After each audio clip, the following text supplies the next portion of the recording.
Nero, the original unconcerned bystander. While this first-century Roman emperor certainly isn't blameless in the story of Rome's fiery fall, he definitely wasn't playing the fiddle during it. For one thing, Nero wasn't even in the city when the fire began. He was in Antium, about 30 miles outside of the city. For another there was no such thing as a fiddle in ancient Rome. While Nero was a musician and supposedly liked to play a harp-like instrument called the sthara, he sure wasn't playing an instrument that wouldn't appear until the 11th century. A Roman historian has claimed that, if anything, he was singing about the legendary fall of Troy when he learned his city was burning. But there were no witness accounts to back this up. Here are some more history facts your teacher lied to you about.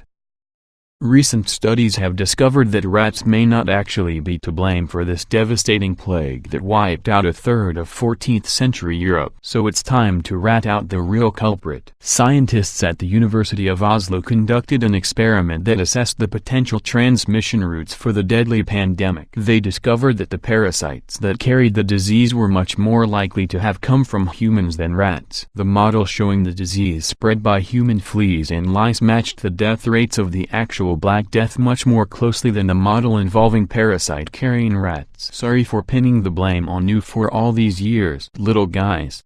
When it comes to Columbus, the only fact that the history books really have right is that he sailed in 1492. First of all, he didn't discover America. People had already been living on the continent for thousands of years after all. And he wasn't even the first European explorer to reach North America. A crew of Vikings actually sailed to Canada around 1000 AD.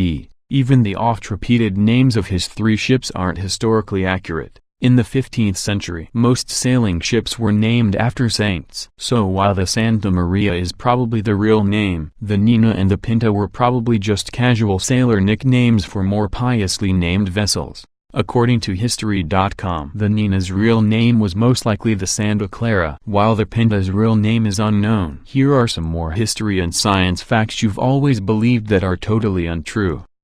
The revolutionary monk Martin Luther and his list of grievances about the Catholic Church have gone down in history as the catalyst for the Protestant Reformation. While the 95 Theses were real and did have a major impact on people's perceptions of the Catholic Church, the events didn't quite go down the way you learned. There is no historical evidence that Luther posted the Theses on the church door. That story wouldn't appear until 30 years after 1517, the year the act was supposed to have taken place. What we do know for certain is that he very politely mailed his 95 Theses to the archbishop and that he never actually intended to start a revolution within the church. Luther was a devoted Catholic and he simply wanted the clergy to recognize their corruption. Even if he did also post the Theses on the church door, that wasn't quite the defiant act historians have portrayed it as. It was actually the norm, since that's where the church notice board was located.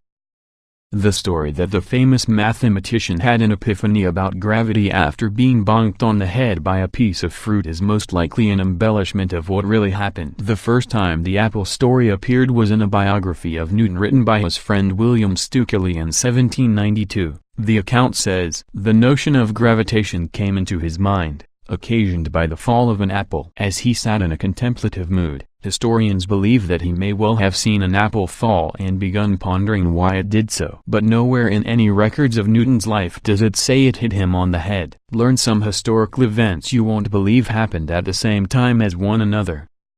Nope, even though you probably think of Salem witch trials and witch burnings as interchangeable, not a single accused witch in 17th century Salem suffered a fiery fate. All but one of the 20 people executed for practicing witchcraft in the colonial Massachusetts town were hanged, while the 20th victim was crushed to death with heavy rocks. While a few other accused sorcerers died in prison awaiting trial, there were no burnings, at least not in Salem. The widespread idea that witches were burned most likely stems from witch hysteria that took place in Europe. In the 15th to 18th centuries primarily, anti-witch hysteria did rage throughout Western Europe and Scandinavia, and many of those accused witches were burned at the stake.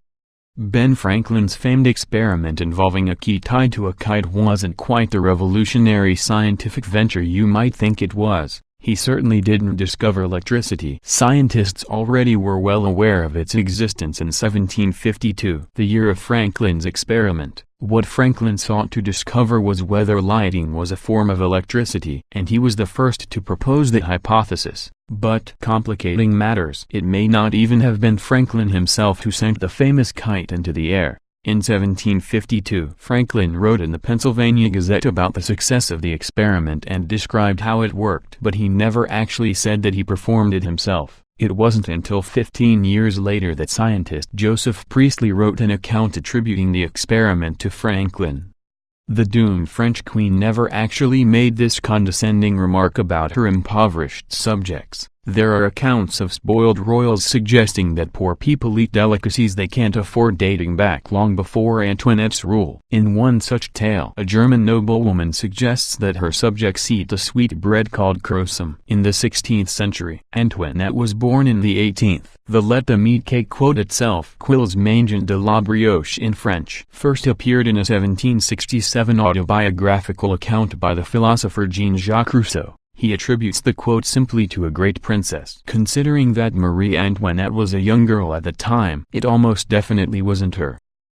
Not all of it. Anyway, the artist only severed the bottom part of his left ear, and no one knows for sure the reason he did it. He was certainly suffering from severe depression at the time. Some historians claim that he was agitated after a spat with his artist frenemy Paul Gauguin. Others claim that it was an act of rage committed after he learned that his brother, who was a major source of financial and emotional support for him, was engaged. One thing is for sure, though, it definitely wasn't his entire ear. Think you're a history expert? See if you know the answers to these history questions everyone gets wrong.